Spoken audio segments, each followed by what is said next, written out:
jueves 23 de enero, con ustedes José Armando Polanco, ya esperando que la próxima semana nuestra compañera Yanessi Espinal se reintegre para, ¿verdad?, que nos traiga todo lo que debe de sus vacaciones.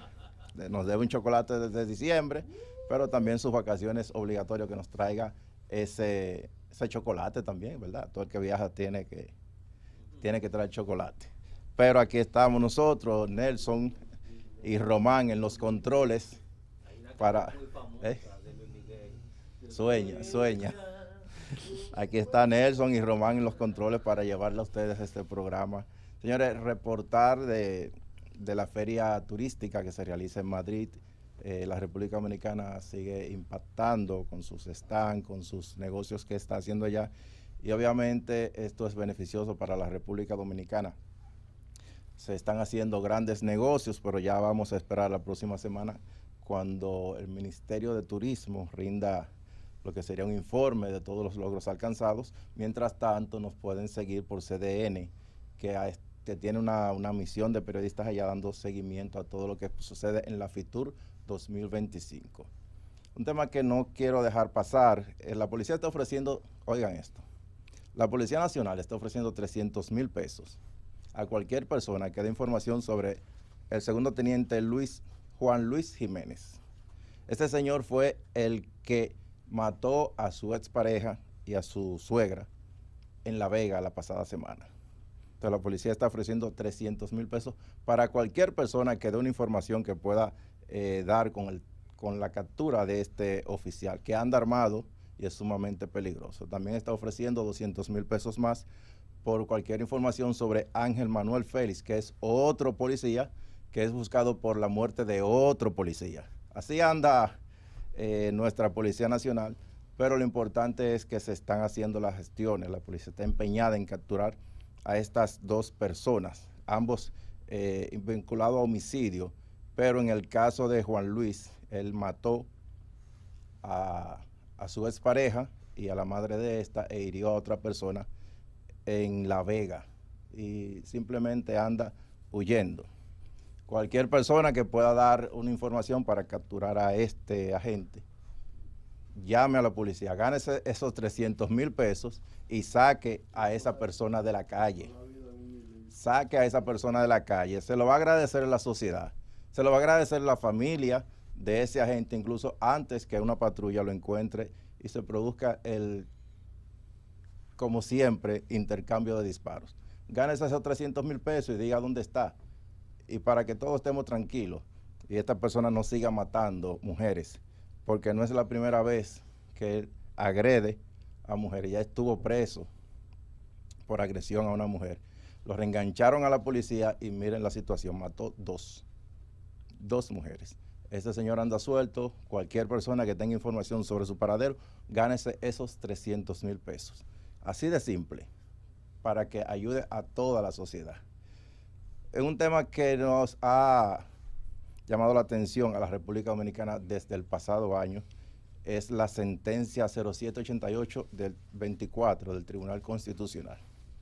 Hoy el presidente del Tribunal Constitucional, Napoleón Esteves Lavandier, dijo que ellos no crearon lo que son las candidaturas independientes con su sentencia 0788-24, que solo ajustaron la redacción ya que entiende que vulneraba derechos de los partidos. Obviamente, desde que se emitió esta sentencia, los partidos se han rasgado las vestiduras.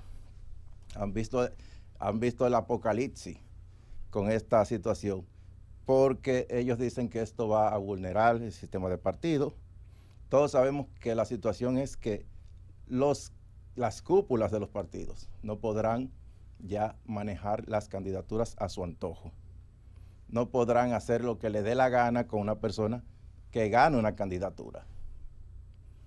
Eso es simple, además de los recursos que podrían dejar de percibir. Pero esto viene a relucir de un recurso que presentó ante el Tribunal Constitucional el abogado Alberto Fiallo, quien fue despojado de su candidatura a senador. Y obviamente apeló a un derecho constitucional, fue al Tribunal Constitucional y tuvo ganancia de causa. Aquí está con nosotros el abogado Alberto Fiallo para hablar sobre este tema. Gracias por estar con nosotros. Tíos hermanos, Nelson, Román, gracias por tenerme en este espacio. Bueno, y esperando a tu compañera que sí. en algún momento, Yanesi, que nos traiga, recordarle cuando ella venga que somos 10, número 10 de Zapato. Ah, sí. Y por las vacaciones. Por las vacaciones, claro que sí. ¿Cuál es la génesis de este problema? Bueno, hacer una pequeña aclaración.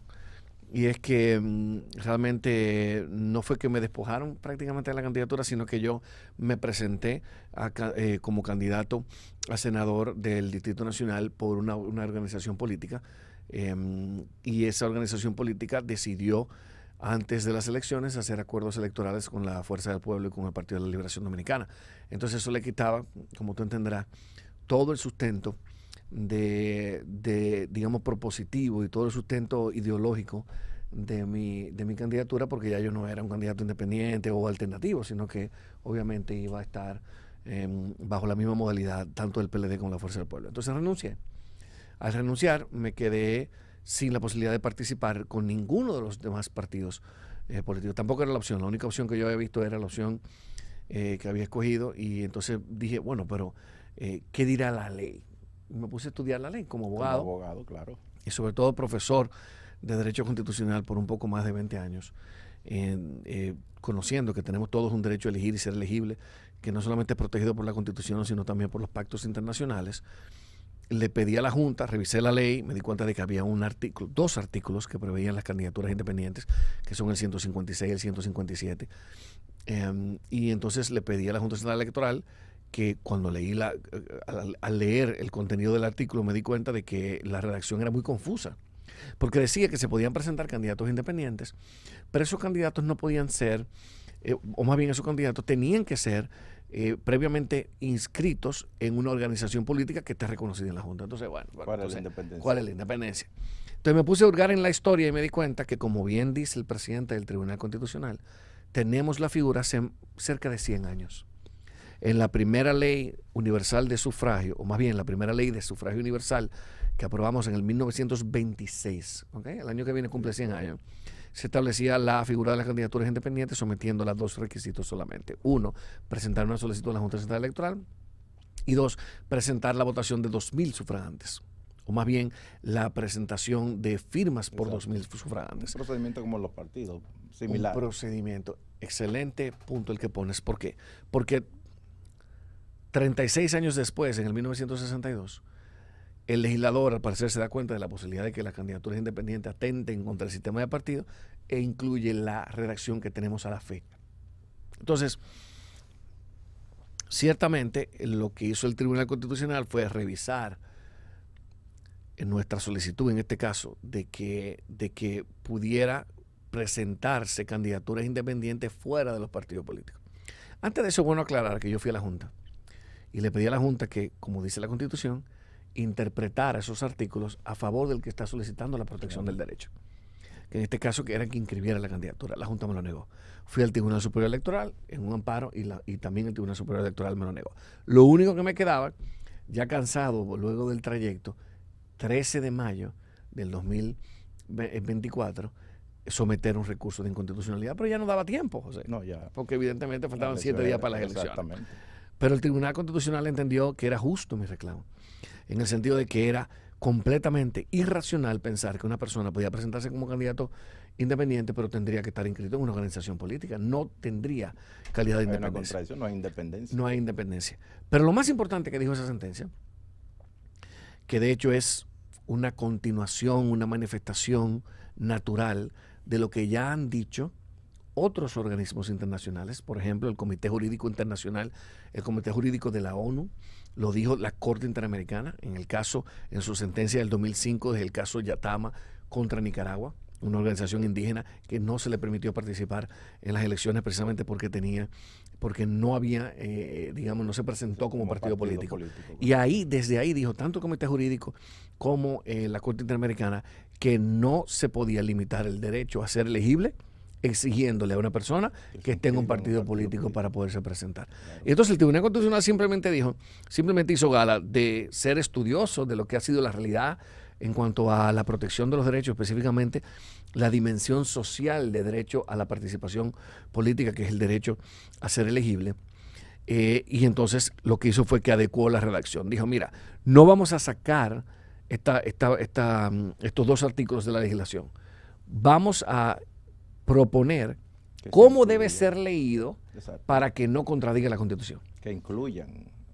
Y que incluya candidaturas independientes. Entonces, lo que hizo fue que dijo, y entonces, ¿qué hizo? Bueno, para ser candidato independiente hay que cumplir con 3 requisitos. Como tú bien dijiste hace un rato, José. Claro. Los mismos requisitos de los partidos políticos.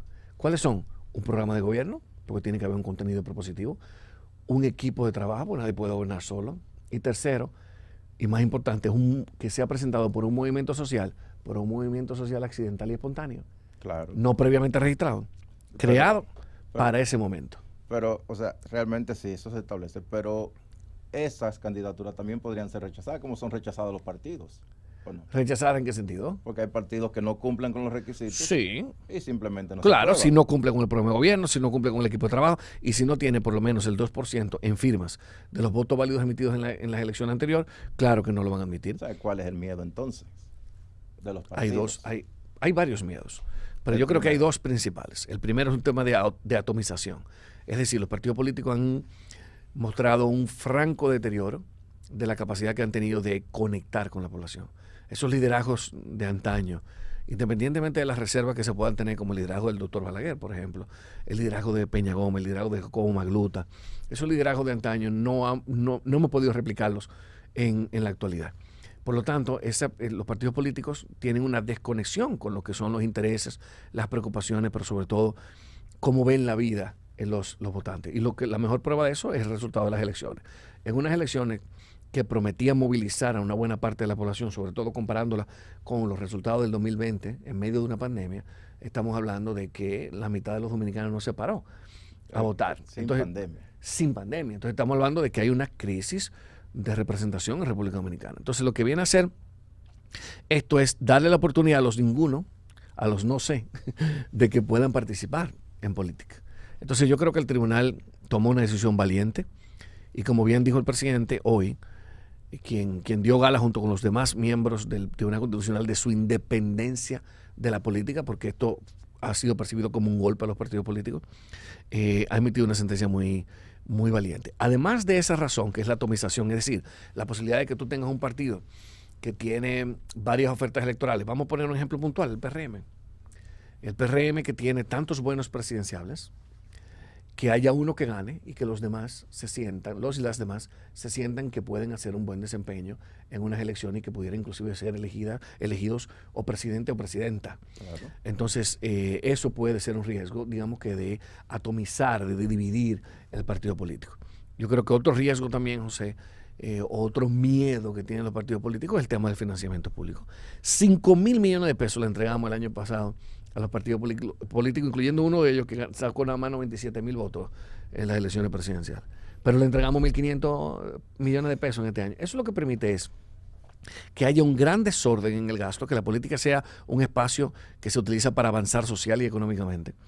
Pero sobre todo que haya, como te dije hace un momento, esa desconexión, que nosotros podamos tener políticos profesionales. ¿Cuáles son los políticos profesionales, José? La gente que tú sabes que yo sé, que tú sabes que yo sé, que nosotros conocemos, que lo hemos visto toda la vida en la política y nunca sabemos de qué viven y qué trabajan. Y tú tienes que fajarte a trabajar con un micrófono, mal trabajo que tú tienes en el día para conseguirte 2 pesos. Y esta gente vive de la política, del dinero tuyo y del mío, con un salariazo. Y el barrilito. Sea como sea que se utilice el barrilito, es una distorsión. Sea como sea, y sea para lo que sea que se utilice el barrilito, es una distorsión porque le está entregando a legisladores dinero para hacer un trabajo para el que no fueron electos. Una de las excusas que ponían algunos dirigentes políticos, en especial vi unas declaraciones del presidente Fernández el año pasado, que decía que esto podría dar paso a que fuerzas oscuras, las candidaturas independientes, fuerzas oscuras penetren a los partidos. Yo le pregunto, ¿y cuántos diputados nos teníamos metidos en narcotráfico? Eso es correcto. Estoy completamente de acuerdo contigo. De hecho, respeto mucho la posición del presidente Fernández, pero pienso que llegó un poquito tarde a la realidad. Creo que alguien debió haberle contado, tal vez su entorno cercano, que ya la corrupción y ya el narcotráfico sobre todo ya se ocupó y ya está dentro de la política. Tenemos un diputado activo que fue condenado a 16 años.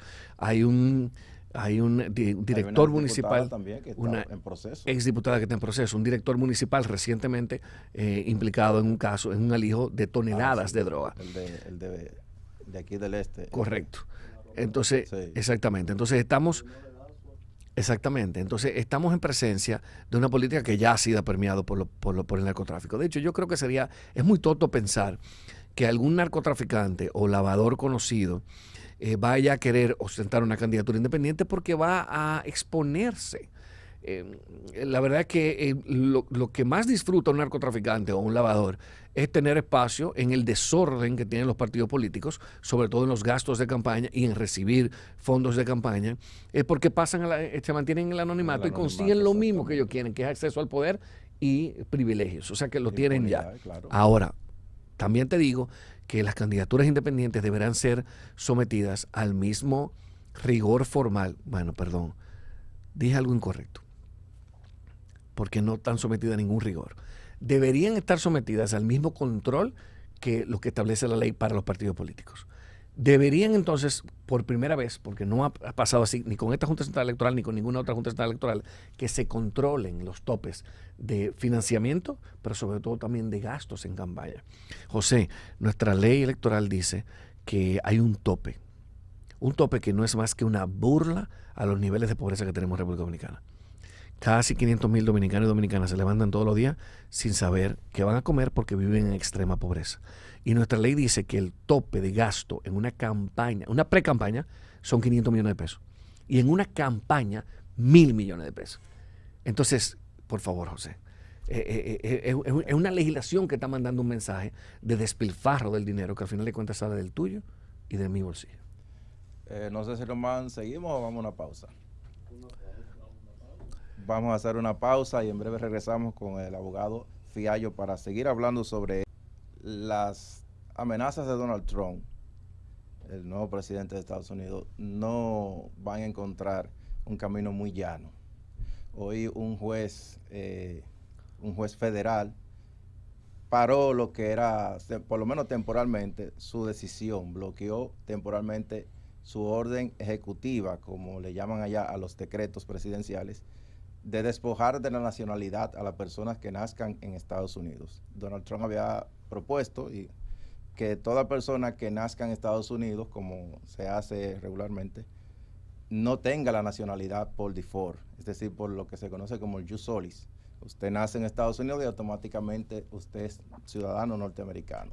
Donald Trump dijo que no iba a ser así, pero que ahora un juez federal paró eso. Y obviamente para muchos es el inicio de lo que sería este pleito de Donald Trump con su política migratoria en Estados Unidos. Algunos lo califican como el primer revés de Donald Trump en lo que es su política migratoria. Pero hay que esperar, ese freno fue temporal y habrá que ver cómo reacciona el presidente Trump. Sabemos cómo es una persona de impulsiva, pero ya lo que son las detenciones de migrantes se están produciendo en gran cantidad. Pero por lo menos esta orden ejecutiva está frenada, está bloqueada temporalmente. El que nazca por lo menos hoy en Estados Unidos, no sé si le toque automáticamente la nacionalidad porque la orden se frenó. Pero esta es la situación. Mientras tanto, estamos esperando que la próxima semana llegue al país el secretario de Estado de Estados Unidos, el nuevo secretario Marco Rubio, que se anunció que estaría de visita por la República Dominicana. Abogado Fiallo, la semana pasada, esta semana vimos unas declaraciones del flamante senador de la provincia de La Vega, Ramón Rogelio Genao, con relación al triunfo de Donald Trump. Él dice que ahora el Senado, el Congreso, no, me río porque es gracioso, que el Congreso no va a tener presiones de Estados Unidos para aprobar el Código Penal. ¿Qué le parece a usted esta declaración? Usted que tenía las aspiraciones de ser senador. Que un senador de la República diga que ahora sí pueden legislar libremente porque no tendrán presiones de Estados Unidos. Bueno, lo que le falta un poquito de sustento a lo que dice el senador Henao, porque digamos que debería presentar las pruebas de que tenía alguna presión por parte de los Estados Unidos, sobre todo un país que ni siquiera tiene embajador. Entonces no sé de dónde él digamos que venía la presión de la que él habla. Me gustaría ver cuál sería ese sustento. Y obviamente el tema del Código Penal nos lleva a toda la discusión sobre el tema de las tres causales. Yo creo que lamentablemente desde el poder, desde el liderazgo político hemos sido incapaces de encontrar los elementos que nos unen a los que creemos en las tres causales y a los que no creen en las tres causales, para que digamos que podamos tener una legislación que sea coherente con lo que pensamos, sobre todo en la mayoría. Entonces, esas declaraciones, digamos que son declaraciones interesantes, pero que hay que tomarlas obviamente como eso, declaraciones de un político en ejercicio. Abogado Fiallo, volvemos al tema de los partidos. El temor de ellos básicamente es la democracia interna, que supuestamente se va a afectar, el sistema de partidos, perdón, pero siempre se ha visto que muchas candidaturas, y quizá no fue en su caso, pero hay personas que le despojan de las candidaturas cuando la han ganado. Incluso hemos visto políticos que le han despojado de candidatura y se han ido a otro partido y han ganado la candidatura. Correcto. O sea, ese temor de los partidos, ¿hasta cuándo podría, como te digo, sustentar a los partidos? Esta ley podría hacer que los partidos tomen cabeza, esta resolución del tribunal podría hacer que los partidos tomen conciencia de su democracia interna, de respetar los procesos. Sí, me parece una muy buena pregunta que nos obliga a analizar, digamos, que el impacto que pudiera tener la sentencia. Lo primero es que la protección de un derecho, sobre todo un derecho fundamental como el derecho a ser elegible sin la obligación de formar parte de un partido político, se sobrepone a lo que pueda pasarle a un partido porque ha sido incapaz de cohesionar toda su militancia alrededor de una candidatura. Entonces yo creo que, bueno, la mejor respuesta es la respuesta popular cuando dice, eso no son mi problema. Entonces lo que ha hecho el Tribunal Constitucional es, digamos que desempolvar una legislación que preveía la posibilidad de participar directamente en política sin tener que inscribirse en un partido político. Partidos políticos que debo decir que se han atrevido a tanto, José, como pedir $1 millón para poder inscribirse como precandidato presidencial. Pero ¿quién tiene $1 millón para entregarlo al partido, para que vaya maticando en lo que se deciden y se organizan las elecciones internas? O sea, eso es algo absurdo, porque además es ponerle precio al ejercicio de un derecho. Y eso es, digamos, contrario a todo lo que es nuestra esencia como dominicanos y dominicanas, pero sobre todo lo que ha sido nuestra tradición históricamente constitucional. Entonces, en términos prácticos y llanos, los partidos políticos están burlados. Están burlados. Le cobran $1 millón, pero la Junta le da dinero para organizarse. $5,000 millones en el 2024, 1.500 millones de pesos en este año. Ciertamente, el despilfarro de los fondos públicos para mantener una estructura que es incapaz de gobernar te hace pensar si realmente valdría la pena invertir tanto dinero. En ese momento, o en este espacio, quiero aclarar lo siguiente. Yo pienso que no hay democracia. No que la democracia no sería sana, no que la democracia sería débil, no. Que no existiría democracia si no tuviéramos partidos políticos. ¿Usted llegó a pagar $1 millón o no? No, porque el PRM... Acuérdate que yo participé de un partido pequeño. Sí. No, pero no, yo no hubiera pagado. Todavía. Yo creo que no se puede ejercer, no se puede pagar por ejercer un derecho. Pero me llevas a otro razonamiento. Participar y hacer política en República Dominicana es sumamente caro. Nosotros tenemos que cambiar la cultura política. Una candidatura de diputado cuesta 20 millones. Bueno, casualmente estaba en un programa antes que este, donde me decía el conductor que un amigo de él había gastado $22 millones para ser diputado de la circunscripción número 3 y que no había salido electo. Y yo, bueno, honestamente, el que invierte $22 millones para ser diputado, lo primero es que espera luego de ser diputado. Es decir, porque el dinero no se invierte, no es que tú estás cumpliendo un sueño, no es que tú estás comprando una candidatura, es que tú estás pagando dinero para ejercer una posición de poder que al final de cuentas te lo tendrá que devolver. Es que el salario no llega a 20 Es que el millones. salario no lleva esa cantidad. Entonces, yo creo que eso nos obliga a tener una discusión mucho más profunda y mucho más importante, que es el tema de cómo hemos convertido la política en el espacio donde una persona que no lo puede hacer por los medios normales, que son los que estamos recorriendo tú, yo, Nelson y Román, para hacer la política, para ascender socialmente o para ascender económicamente. Entonces nosotros tenemos que cambiar esa forma de ver la política. Entonces yo creo que el próximo paso que debemos dar es hacer operativa la sentencia. Te digo cómo. ¿Cómo? Hemos creado un movimiento que se llama el Movimiento Independiente Organizado. El Movimiento Independiente Organizado mío es precisamente esa plataforma que va a acompañar a todas las personas, obviamente que cumplan y que pasen el filtro de auditoría, tanto formal como social. Porque no podemos crear una plataforma que termine ayudando a candidatos independientes que vayan a hacer lo mismo que los políticos tradicionales. Entonces, la idea es que podamos acompañar a todos esos líderes y lideresas comunitarias. Te digo puntualmente el tema de las lideresas, de la mujer líder, porque el 93% de las mujeres dice que ha sido víctima de violencia política cuando participa en política. 93%. Cada vez que yo le digo eso a una mujer me dice, no, eso se quedó corto. Entonces, tenemos una política de partidos que es masculina principalmente y tóxica, que no permite que las mujeres se integren. La prueba está en los números. Solamente el 10% de los alcaldes en este país son alcaldesas. El 10% de 158 municipios. Entonces, estamos hablando de que la mujer no se quiera acercar a la política. Esta es la oportunidad para que esa mujer que ha desarrollado un liderazgo comunitario, que tiene un puesto de empanada, pero que es de esta gente que tú sabes que en todos los barrios, en todas las comunidades lo tenemos, que son esa gente que es la que tiene mayor vocación de servicio, la que organiza todo, la que organiza la comelona, la que le reparte los juguetes a los niños cuando lo trae alguna entidad. Esa mujer va a tener la oportunidad de ser regidora, de ser diputada. Wow, ¿y por qué no pensar que en algún día también presidenta de la República? Entonces, ¿pero qué va a pasar? Este movimiento no es un movimiento político, no es un partido político, no es una organización política, José.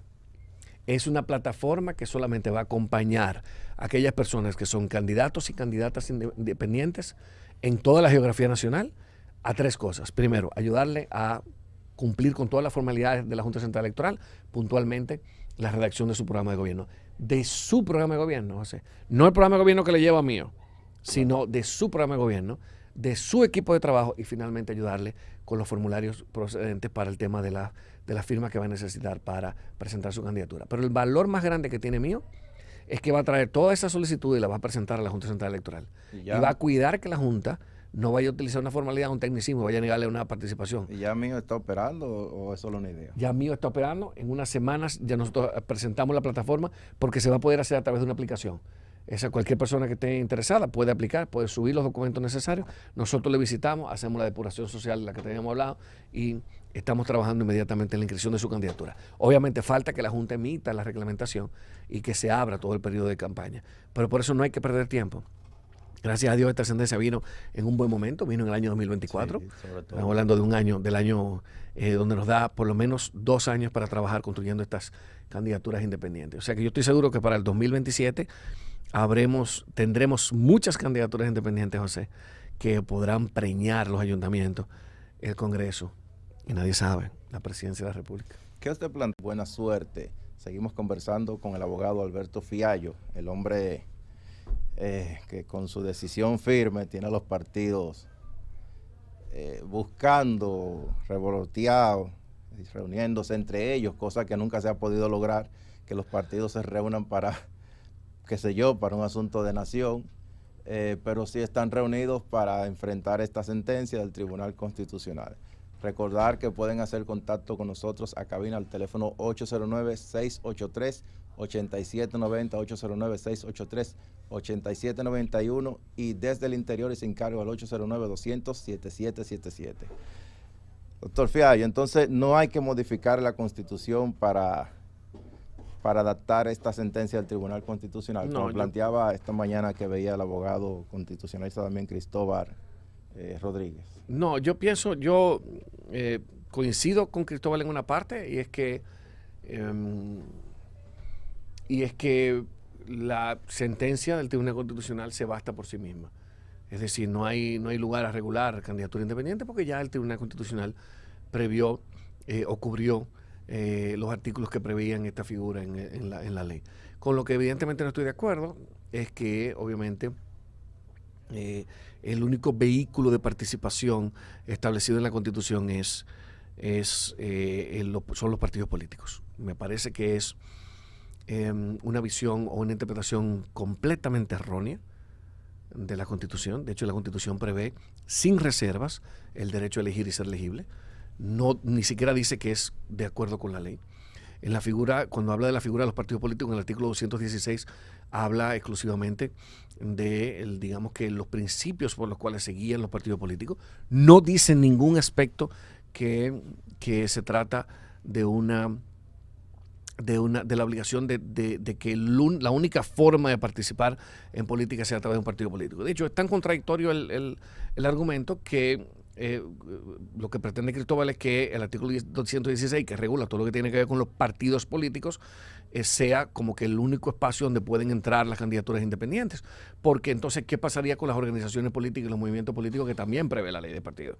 Entonces, creo que son argumentos que no se sostienen. Pero además ignoran 30 años de la emisión de la opinión, puntualmente la observación número 25 del Comité Jurídico Internacional, que es el órgano que se encarga de interpretar y enriquecer el Pacto de los Derechos Civiles y Políticos, que en el 1996, es decir, casi 30 años, José, dijo que no se puede limitar el derecho de participación en la dirección de los asuntos públicos obligando a una persona que participe en un partido político. Pero no solamente lo dijo el Comité Jurídico Internacional, sino que también lo dijo la Corte Interamericana de Derechos Humanos en el caso Yatama. Como tú recordarás, Yatama era una organización indígena que pretendió participar en las elecciones del año 2000 en Nicaragua. Y se le negó la participación porque no era un partido político. Y en el 2005, luego de conocer el caso, la Corte Interamericana dijo: estás violando la Convención Interamericana porque no se le puede pedir a una persona, en este caso a un grupo indígena, que constituya un partido, que se le reconozca un partido político para participar como candidatos. Entonces, yo no entiendo, digamos, cuál es el sustento, no solamente en el derecho constitucional dominicano, sino también en la jurisprudencia internacional de protección de derechos humanos, de los argumentos del queridísimo hermano Cristóbal Rodríguez. ¿Cree usted que las candidaturas independientes generan una desigualdad con las demás personas morales, como ha planteado Participación Ciudadana hace unos días? Yo tengo muy pronto una reunión con Participación Ciudadana porque he escuchado algunas declaraciones que me llaman un poco la atención y creo que de alguna forma se le han sacado de contexto. Yo creo que Participación Ciudadana es probablemente la entidad que más beneficio, digamos, beneficio me refiero al discurso y a la retórica que ellos han tenido históricamente, le ofrece es a la entidad de Participación Ciudadana. ¿Por qué? Porque ahora vamos a tener que revisar todo lo que tiene que ver con el núcleo de la participación ciudadana. Muy puntualmente, temas que han ocupado la atención y la denuncia de ellos, como por ejemplo el tema del financiamiento público. Ahora el financiamiento va a tener que ser revisado para poder ser distribuido también en las candidaturas independientes una vez pasen las elecciones del 2028. Pero también el método de Hunt, que también ha sido objeto de discusión, esto completamente se reconfigura con esta sentencia. Entonces, muchos plantean que habría que eliminar el método de Hunt. No, de que hay que eliminarlo, pero ya está de facto eliminado, porque no podrá aplicarse el método de Hunt cuando haya candidatos independientes en ninguna circunscripción. Entonces, me parece, o sea, es decir, yo pienso que Participación Ciudadana está, digamos, que en ese proceso de estudio y que, bueno, yo creo que algunas de sus declaraciones han sido sacadas de contexto. Yo tendré la oportunidad de reunirme con ellos muy pronto para poder conversar, digamos, que de las interioridades de la sentencia y cómo beneficia particularmente a la participación ciudadana. ¿Para cuándo más o menos tenía previsto? No, todavía no hay fecha, pero... Sí, yo creo que tan pronto como la semana que viene. Recuerda que es un organismo colegiado, tiene varios integrantes y ellos y yo le he solicitado a varias personas que gozan de mi cariño, de mi respeto, de mi admiración, en la Dirección de Participación Ciudadana que me abran un espacio. Y yo estoy completamente seguro de que, José, tan rápido como la semana que viene, nos estaremos sentando y analizando, digamos, y de manera bastante diáfana el contenido de la sentencia, pero sobre todo el futuro que nos espera.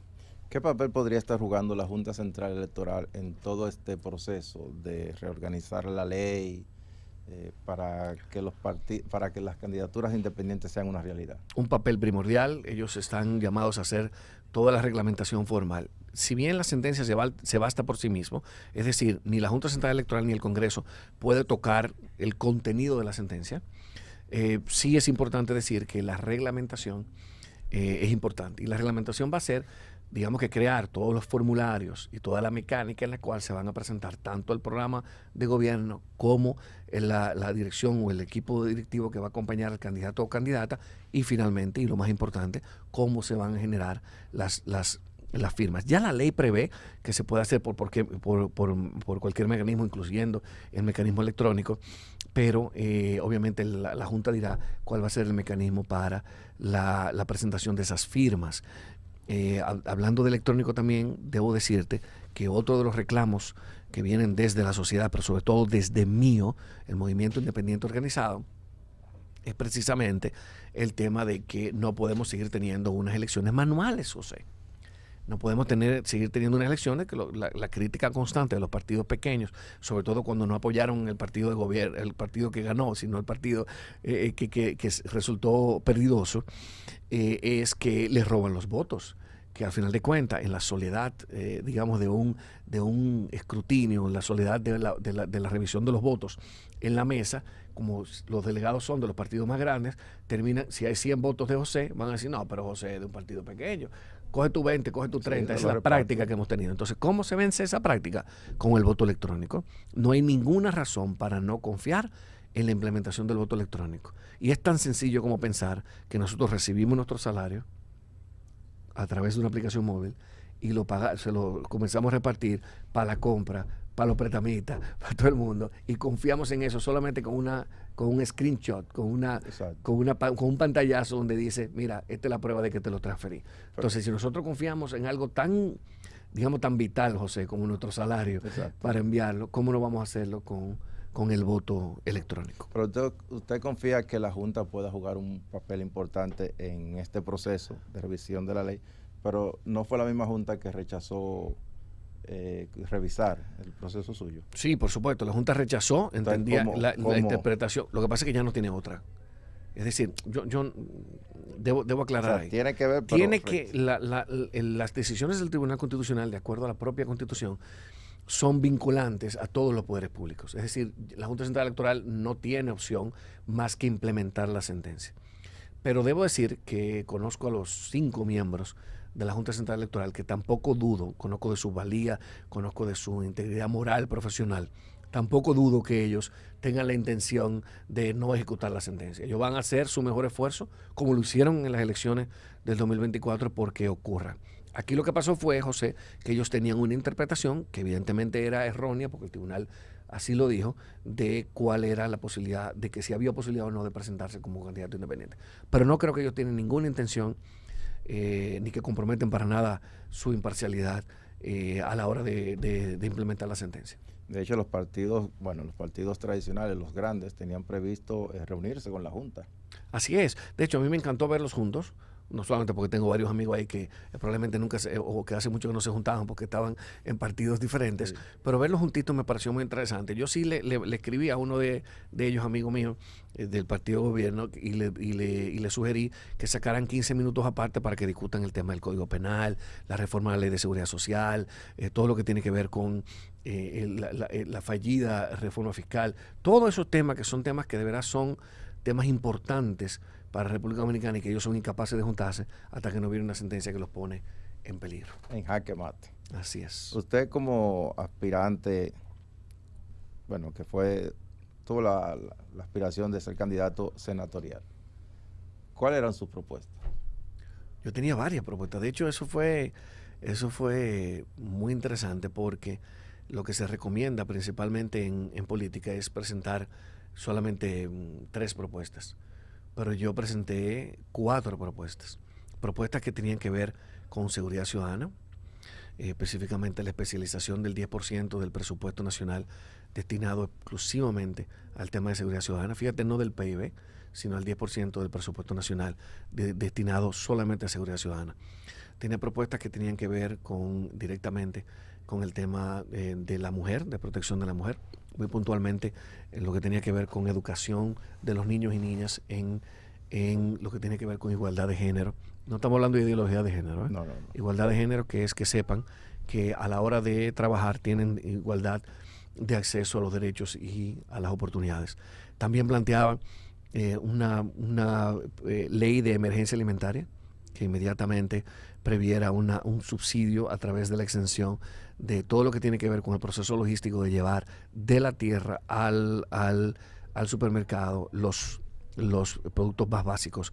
Los supermercados se convirtieron, pasaron de ser la casa del terror a un lugar que solamente se puede visitar cuando uno anda con un cardiólogo. Esto es una locura. La verdad que el aumento de los precios, y nadie hace nada y nadie dice nada. Me refiero desde el poder político. También planteaban una revisión, o más bien de dónde iba a salir ese dinero, porque obviamente son 3 propuestas muy buenas, pero que conllevan la inversión de dinero. Es decir, mis propuestas incluían también de dónde iba, cuál era el sustento económico, de dónde iban a salir. Iba a salir principalmente de la reducción de la informalidad en la República Dominicana. Gracias por recordarme toda esta propuesta que yo hice en el 2024, o permitirme recordar toda esta propuesta que hice en el 2024. Estamos hablando de que planteábamos la posibilidad de que en República Dominicana, como tú sabes, más de la mitad de la fuerza laboral activa está en la informalidad. Entonces la idea era crear incentivos para que pudiéramos pasar de la formalidad a la informalidad toda esta, digamos que todo este grupo de personas. No para que pagaran impuestos. Obviamente, si vemos el mismo comportamiento que tienen los asalariados, pagaría solamente el 14% de ellos. No, sino más bien para que ellos puedan ser incluidos en la política pública. ¿Por qué? Porque más de la mitad de la fuerza laboral activa no sabemos dónde están. Es decir, sí sabemos dónde están, pero no sabemos cuántos están y dónde están. Exacto. Para poder implementar políticas públicas. Y la segunda propuesta era reducir la evasión. Pero al reducir la evasión, aumentando las penas, República Dominicana es la más benevolente con sus evasores. Estamos hablando de 2 años solamente de prisión máxima, pero además nosotros no condenamos no pagar impuestos. Tiene que haber una estructura y tiene que ser un entramado para poder ser considerado como evasor, contrario a toda la experiencia en la región, pero sobre todo en los países donde funciona la fiscalidad. Estamos hablando también de reducir la evasión. No, el 60% de los ingresos por impuestos sobre la renta se evade. Y el 40% de los impuestos del ITEVIS, o más bien los impuestos indirectos, el ITEVIS y el selectivo del consumo, el 40% se evade. Entonces, lo que proponíamos era reducir a la mitad. Oye bien, no reducir al 100%, eso no existe. Reducir a la mitad la evasión, José. Y con eso era suficiente para tener los 130 mil millones de pesos que necesitábamos para tener la ley Vive Mujer y lo que tenía que ver con la ley de seguridad ciudadana y la ley de emergencia alimentaria. ¿Tú me preguntaste? Ya por último, que ya tenemos casi que despedir el programa. ¿Usted habría apoyado aprobar el Código Penal con las 3 causales? Con las 3 causales, claro. Con las 3 causales, Con las 3 causales. Sí, por supuesto. Claro que sí. ¿Por qué? Bueno, yo creo que son, digamos que, excepciones a la regla de la posibilidad de aborto abierto que definitivamente se compadecen con la dignidad de la mujer, en este caso, pero sobre todo desarrolla empatía en situaciones tan gravosas como el nacimiento de un feto sin posibilidad de vida y obviamente el hecho de que haya sido fruto de una violación. Bueno, pues con estas declaraciones de Alberto Fiallo finalizamos el programa por el día de hoy. Hasta mañana. Gracias.